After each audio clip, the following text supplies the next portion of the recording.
The FBI and DHS have identified racially motivated violent extremism, particularly from white supremacists, as a major threat, if not the most severe threat for the United States. The Muslim community not only has been on the receiving end of bad policies, but also has been warning about the threat of white nationalism for at least the last 20 years. The Muslim American community has a huge interest in effectively combating this threat. But it's how we do it that's so important. There is now new proposed legislation that is aimed at combating this new, or at least now recognized, domestic threat of white supremacy and nationalism.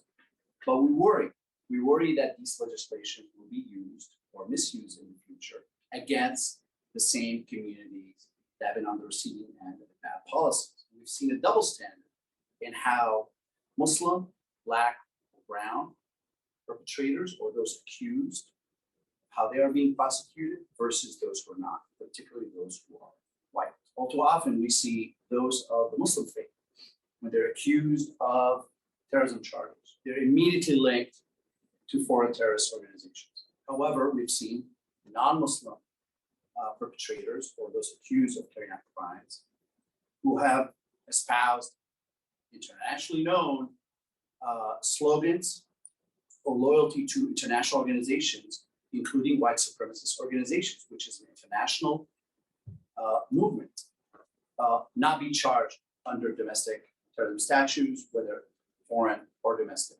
The community has been disproportionately impacted by double standards when it comes to the investigation and prosecution of terrorism threats. We recommend that we recognize that terrorism is terrorism, that we need equal investigative and indictment procedures and punishments for all terrorists, and establish a single definition of terrorism and designate all violent extremist groups under that definition, regardless of race, color, or creed, or faith.